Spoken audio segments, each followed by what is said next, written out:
We are going to the moon, to deep space, and to Mars.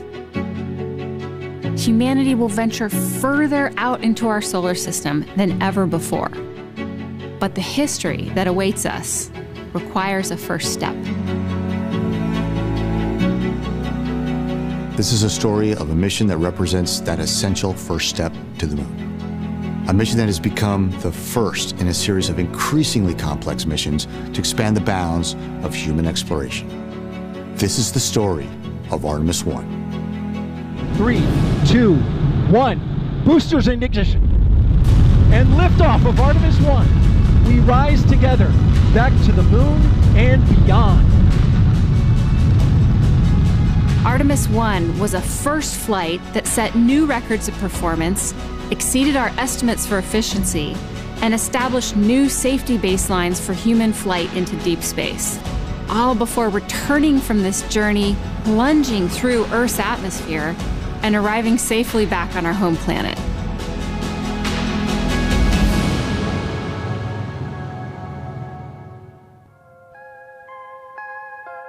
The stakes riding on this mission technically, politically, programmatically, were higher than anything I've ever witnessed. Anything less than the perfect operation of over 2 million parts that make up the Orion and SLS space vehicles, as well as the execution of tens of thousands of procedures during the flight.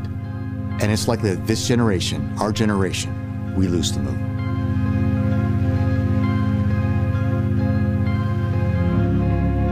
And yet, as a first test flight of an entirely new spacecraft for over 25 days and crossing 1.4 million miles, Artemis 1 flew a near-perfect mission to the moon and back, flying a human-rated spacecraft in deep space farther and faster than ever before.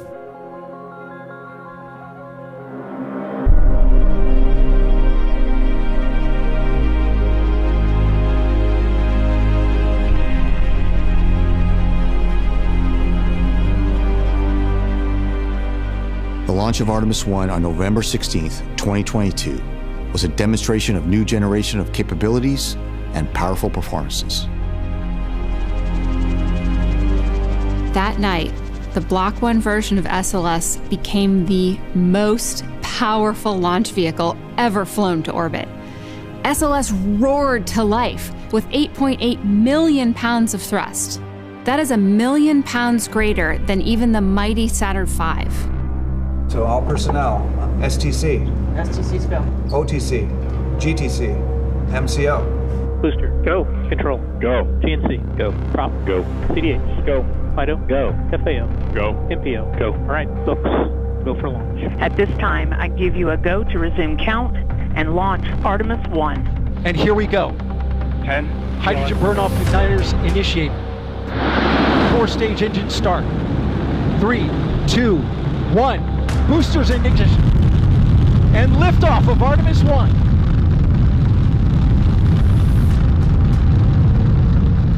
We stood only 3 miles away from the launch pad. And when that countdown clock hit 0, the SLS lit up the sky like daylight.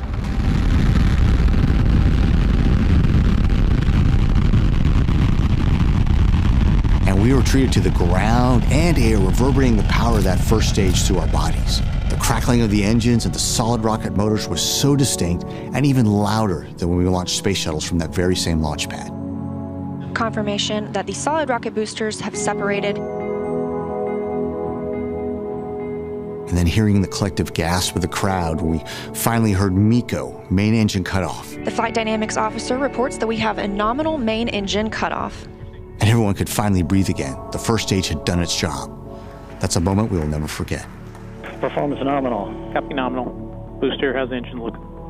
Looking good, flying. Okay, FIDO, straight and narrow. The technical perfection of this launch was equally as staggering.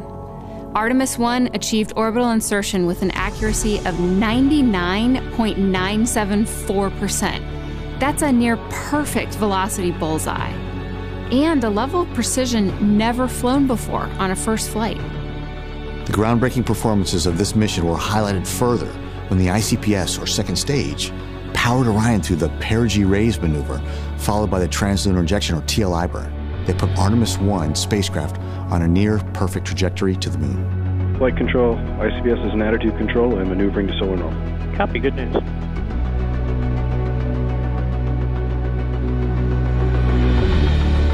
The views of our blue marble in the blackness of space, now capturing the imagination of a new generation, the Artemis generation.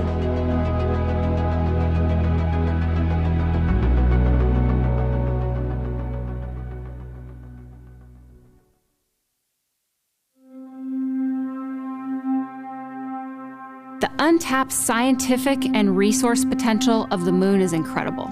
The lunar environment will help us better understand the origins of our solar system, to prove the in situ resource utilization and technology demonstrations required to reach even further into our solar system. But none of that is possible without first successfully reaching the moon with a human-rated spacecraft. After TLI, teams used Orion to reach a never-before-attempted, highly stable, but also fuel-efficient orbit around the moon, the Distant Retrograde Orbit, or DRO. So we're all set for OpNav coming up here in about 20 minutes. Correct. Okay, thanks.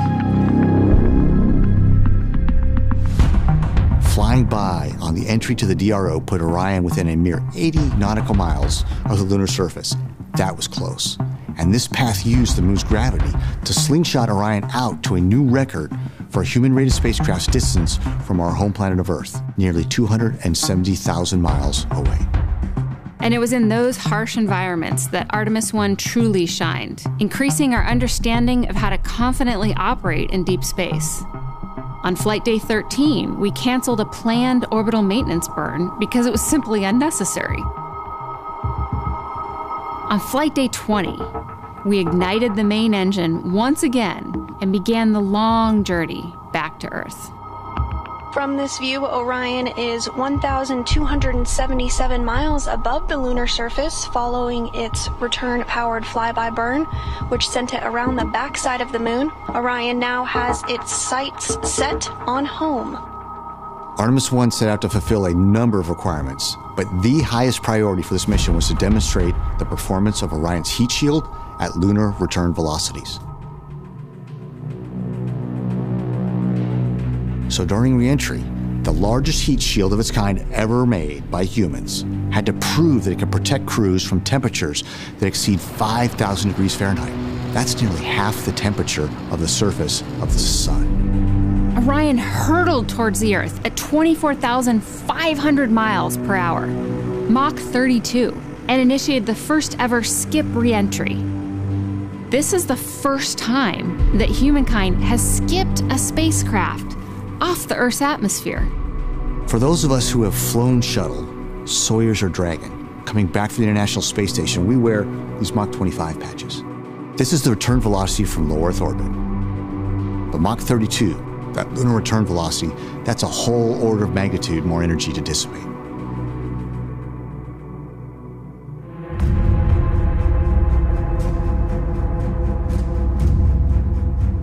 So there we were. Orion had just traveled nearly 1.4 million miles, and it's these last few miles that'll make or break the mission. We are now in the entry phase. The team stood silent. Mission control room was deathly quiet as Orion entered the blackout period. And it was tense. We had no telemetry, we had no comms, we had no visual. All we could do was simply wait. Standing by for a reacquisition of signal. This is the moment of truth for Orion.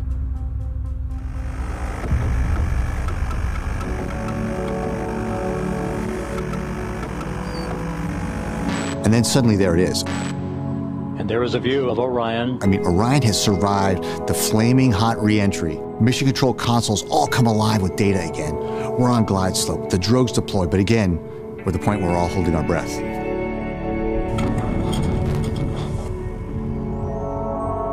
And there they were, the three big, beautiful main parachutes fully deployed.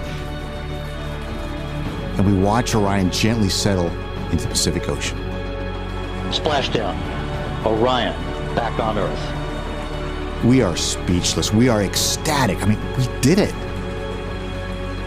At that moment, we could say, without hesitation or reservation, the Artemis generation, our generation, has had its first flight.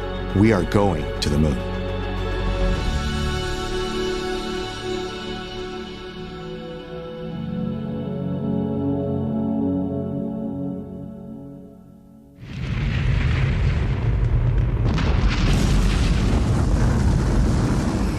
Statistics show that even through today, newly developed rockets have a failure rate of 50%. And generally, there is no rocket that performs perfectly on the first flight. And yet, SLS performed magnificently. This vehicle was described by space experts as symmetry in motion. There were 140 planned test objectives in the timeline. Artemis 1 achieved each and every one with such precision that the teams expanded the envelope with 21 additional test objectives. Because of the Artemis 1 mission, we retired risks that could have delayed or unraveled the ambitions of this generation, our generation, to return to the moon.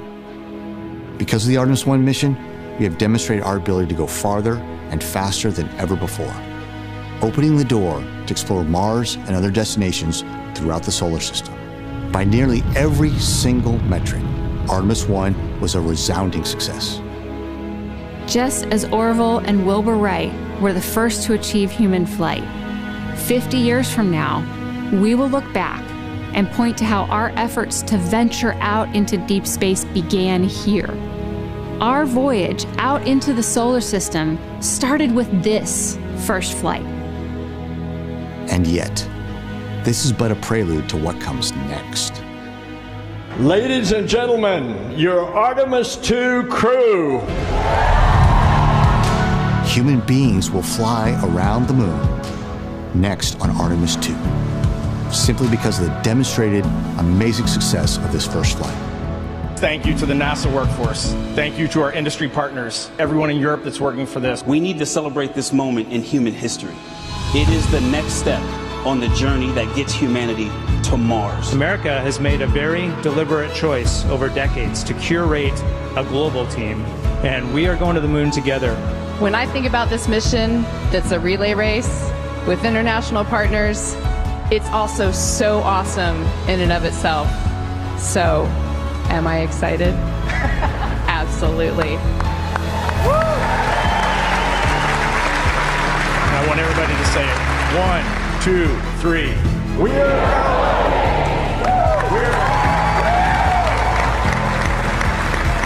You and I, we are all truly part of the Artemis generation.